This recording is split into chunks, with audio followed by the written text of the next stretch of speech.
네, 다 같이 사도신경 하심으로 12월 13일 수요강단 시작하도록 하겠습니다.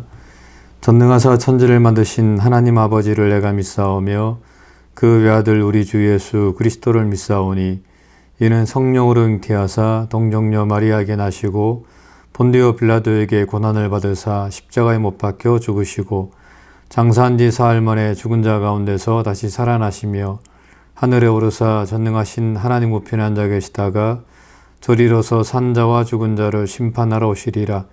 성령을 믿사오며 거룩한 공예와 성도가 서로 교통하는 것과 죄를 사하여 주시는 것과 몸이 다시 사는 것과 영원히 사는 것을 믿사옵나이다. 아멘.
예, 다 같이 기도하겠습니다.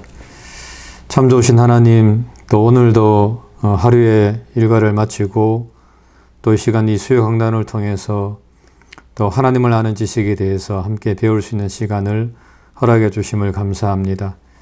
하나님, 바라옵기는 정말 이 시간을 통해서 우리가 하나님을 더 깊이 알아가는 귀한 시간이 되게 도와주시고 또 우리가 하나님을 아는 만큼 우리가 행함을 통해서 세상에서 빛과 소금의 역할을 감당하며 또 믿음의 본을 볼 수 있도록 은총을 베풀어 주시옵소서.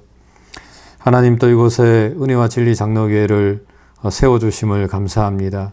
하나님 바라옵기는 이 교회가 이 지역에서 지역교회로서 더욱더 든든하게 세워줄 수 있도록 은총을 베풀어 주옵시고 또한 사랑하는 성도들의 가정과 직장과 사업장 가운데도 함께해 주셔서 저들이 영적으로 물질적으로 어려움을 당하지 않도록 하나님 은혜를 베풀어 주시옵소서.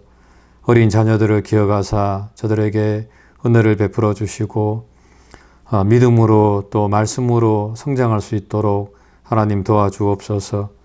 세상의 가치관을 따라 살지 않게 도와주시고 늘 하나님 안에서 하나님 말씀 안에서 성장해 나가는 귀한 믿음의 자녀들이 되게 은총을 베풀어 주옵소서.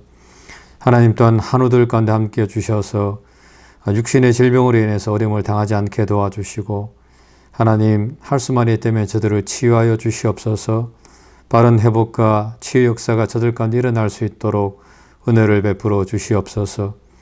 또 지금도 선교지에서 복음을 증거하는 사랑하는 선교사님들 가운데도 함께해 주셔서 저들이 복음을 증거할 때에 은혜를 베풀어 주시고 늘 성령 충만함 가운데 그 선교지에서도 승리하는 삶을 살아갈 수 있게 주님 도와주시옵소서.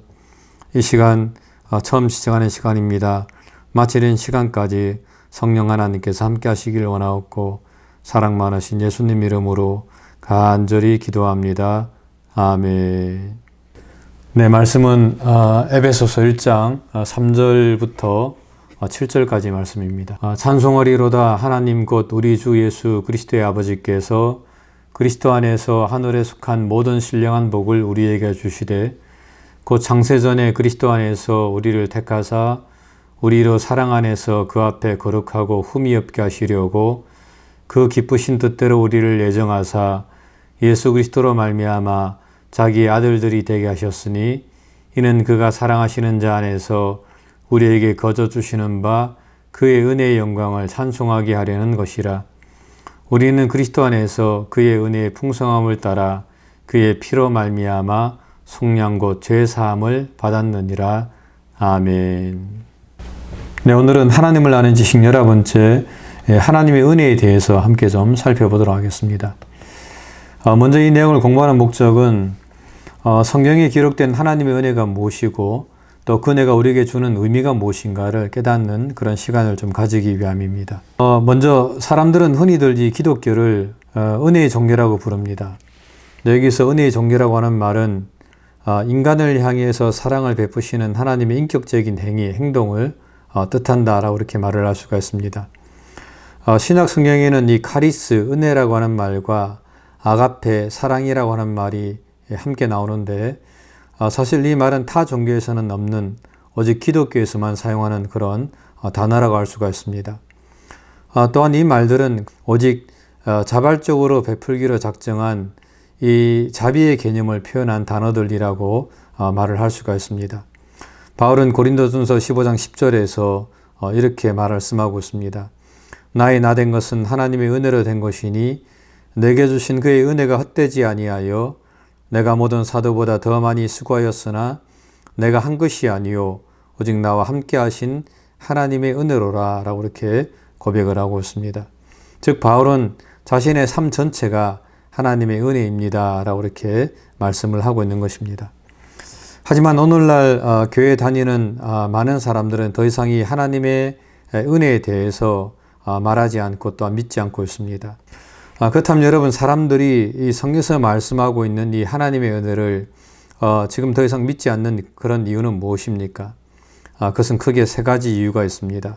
첫 번째는 자기를 선하게 보려고 하는 그런 현대인들의 마음 때문입니다. 오늘날 현대인들은 자기 자신을 좀 꽤 괜찮은 사람으로 생각하는 그런 성향들을 가지고 있습니다. 물론 자신들도 결점을 가지고는 있지만 또한 그 결점들이 음주와 도박과 거짓말과 음행과 또 사기 등 그런 것들을 말하지만은 그럼에도 불구하고 현대인들은 그것들은 가벼운 결점이고 또 충분히 넘어갈 수 있는 그런 결점들이라고 그들은 생각을 하는 것입니다. 그러면서 그들은 자신들은 그 누구보다도 선한 존재들이라고 하는 생각들을 오늘날 현대인들은 가지고 있다고 하는 것입니다. 그래서 그들은 이 하나님은 자신들에 대해서 만족해 하신다라고 이렇게 스스로 생각을 하고 있습니다. 즉 그들은 자신들이 하나님의 형상으로부터 타락되었으며 하나님의 법칙을 배역하고 하나님 보시기에 부정하며 하나님의 저주를 받기 합당한 존재라고 하는 그런 생각을 전혀 하지 않고 있다라고 하는 것입니다. 두 번째로 현대인들은 보응하시는 하나님의 공의에 대해서도 부인을 하고 있습니다. 오늘날 현대 부모들은 자녀들을 좀 나무라는 것을 많이 꺼려합니다.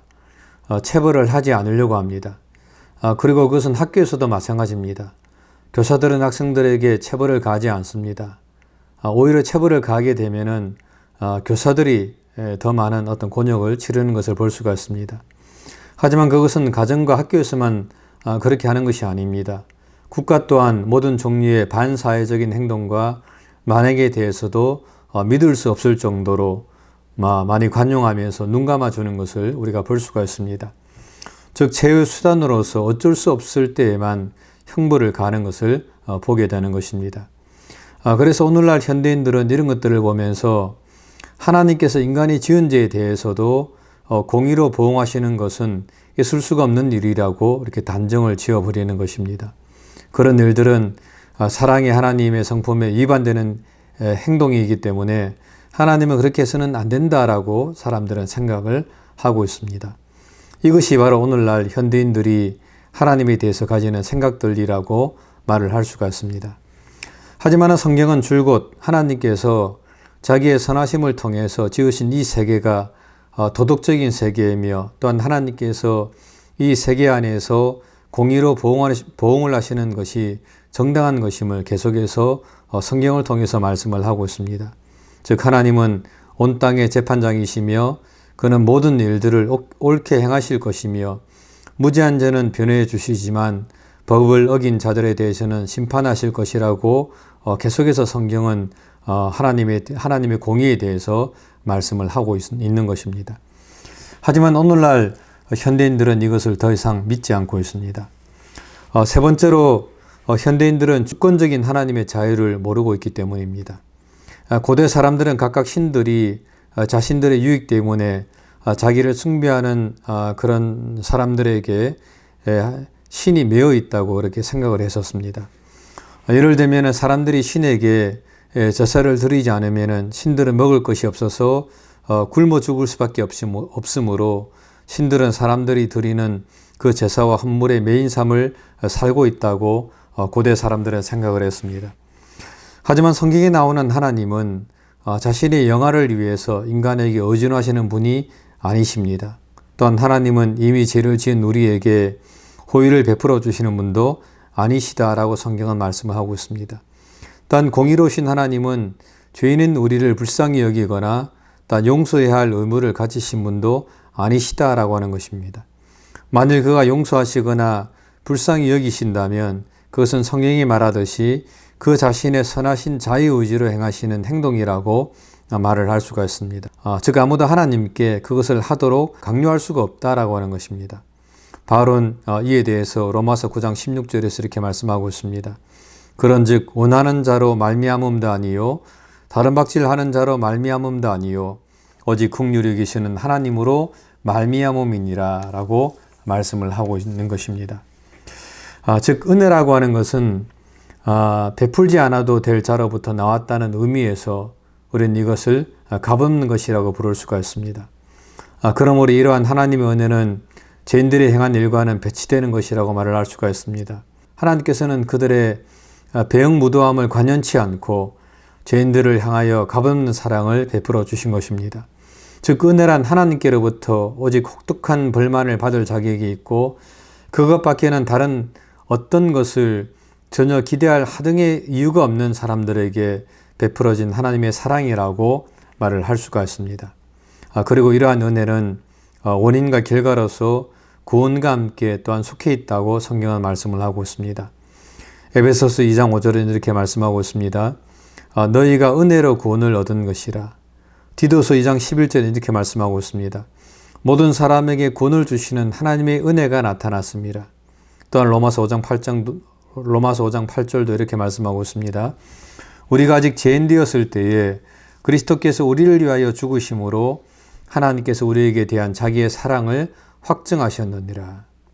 그렇다면 이러한 하나님의 은혜가 우리에게 주는 교훈은 뭐가 있습니까? 첫 번째로 은혜는 우리의 죄를 용서해 주는 그런 바탕이 된다고 하는 것입니다. 복음은 칭의, 어렵다 하심을 그 중심에 두고 있습니다. 즉 그것은 우리의 죄를 사해 주고 그와 함께 우리의 인격을 받아들이는 것을 내용으로 하고 있습니다. 칭의는 범죄자의 신분에서 상속자의 신분으로서의 실로 극적인 전환을 가리키는 그런 단어라고 할 수가 있습니다.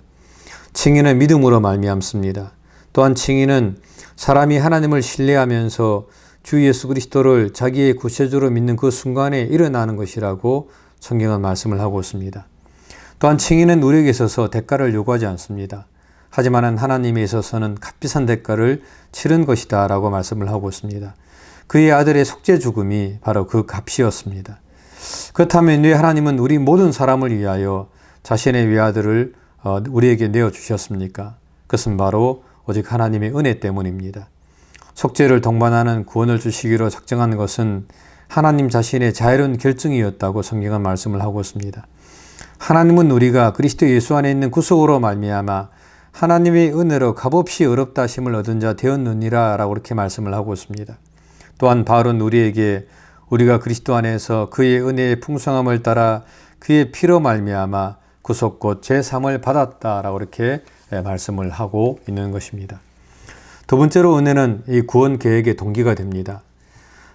여러분 사실 이 죄의 용서는 복음의 핵심이라고 이야기할 수가 있습니다. 하지만 그것이 이 은혜의 교리의 전부는 아닙니다. 신약 성경은 이 하나님의 은혜를 창세전의 선택으로부터 시작해서 교회가 완전 영화에 이르는 것으로 완성되어지는 구원 계획의 흐름 속에서 설명을 하고 있습니다. 바울은 이 계획을 여러 곳에서 간단하게 언급하고 있는데 하나님께서 그리스도 안에서 하늘에 속한 모든 신령한 복으로 복주시되라고 하는 그 말씀입니다. 그리고 그 진술은 영원전의 선택과 그리스도 안에서 자기의 아들로 예정하셨다는 것으로부터 시작되어 그리스도 안에 있는 구속 곧 제3으로 나아가고 그리스도 안에 있는 영화의 소망으로 이어지며 우리가 영원한 하나님의 소유임을 인쳐주시는 그리스도 안에 있는 성령의 은사로 연결이 되어 있다라고 말씀을 하고 있습니다. 그리고 거기에서부터 바울은 그리스도 안에서 죄인들을 충성케 하시고 더 나아가서 죄인들을 믿음으로 인도하여 주는 하나님의 능력의 역사에 관심을 집중시키고 있는 것을 볼 수가 있습니다. 그러므로 그리스도인은 자신의 의심이 결코 우연한 것이 아니라 영원전에 죄로부터의 구원을 자기에게 값없이 베풀어 주시기로 한 하나님의 계획 속에서 일어났던 하나님의 행위라고 하는 사실을 우리는 꼭 기억을 해야만 한다고 하는 것입니다. 세 번째로 은혜는 성도의 견인을 보증해주는 보증서가 됩니다. 구원의 계획이 틀림없이 성취된다면 그리스도인의 장래는 확실한 것입니다. 그리스도인은 베드로 사도의 고백처럼 구원을 얻기 위하여 믿음으로 말미암아 하나님의 능력으로 보호하심을 받은 자들이라고 고백할 수가 있습니다. 그러므로 그리스도인은 자기의 믿음이 떨어질까 봐 두려움 때문에 고민할 필요가 없습니다. 먼저 은혜가 자기를 믿음으로 인도하셨던 것처럼 은혜는 우리가 끝까지 하나님을 믿을 수 있도록 지켜주기 때문에 그렇습니다. 믿음은 처음부터 끝까지 하나님의 은혜의 선물이라고 하는 것입니다. 말씀을 맺습니다. 어떤 사람들은 하나님의 은혜의 교리는 우리를 도덕적인 방정으로 이끌 수가 있다고 생각하면서 그것을 거부하려고 그렇게 노력하는 사람들이 있습니다. 하지만 그것은 잘못된 생각입니다. 이유는 사랑은 또 다른 사랑을 유발하기 때문에 그렇습니다. 그러므로 우리는 하나님께서 우리에게 베풀어 주신 그 은혜를 믿고 그 은혜에 감사하면서 그 은혜를 날마다 찬양하는 삶을 살아야만 합니다. 이런 삶을 통해서 하나님께 영광 돌리시는 저와 여러분들의 삶이 되시기를 주님의 이름으로 부탁을 드립니다. 기도하겠습니다. 참 좋으신 하나님, 또 오늘 하나님을 아는 지식 11번째로 하나님의 은혜에 대해서 함께 생각할 수 있도록 은총을 허락해 주심을 감사합니다. 우리가 날마다 하나님의 은혜에 대해서 이야기합니다마는 하지만 우리가 정말 우리의 삶 속에서 얼마만큼이 하나님의 은혜를 우리가 생각하고 또 경험하면서 또 그것을 고백하고 있는가를 이 시간 생각하는 귀한 시간이 되게 도와주시고 하나님 바라옵기는 우리의 삶 모든 것이 다 우리의 삶 전체가 다 오직 하나님의 은혜임을 고백하면서 그렇게 날마다 하나님을 찬양하고 하나님께 감사하는 삶을 살아가는 저희가 될 수 있도록 은혜를 베풀어 주시옵소서. 하나님 아버지의 크신 은혜와 사랑 감사하고 사랑 많으신 예수님 이름으로 간절히 기도합니다. 아멘. 예, 주기도문으로 수요 강단 마치도록 하겠습니다. 하늘에 계신 우리 아버지여, 이름이 거룩히 여김을 받으시오며 나라 임하옵시며 뜻이 하늘에서 이룬 것 같이 땅에서도 이루어지리이다. 오늘날 우리에게 일용할 양식을 주옵시고 우리가 우리에게 죄 지은 자를 사하여 준 것 같이 우리 죄를 사하여 주옵시고 우리를 시험에 들게 하지 마옵시고 다만 악에서 구하옵소서. 대개 나라와 근세와 영광이 아버지께 영원히 있사옵나이다. 아멘.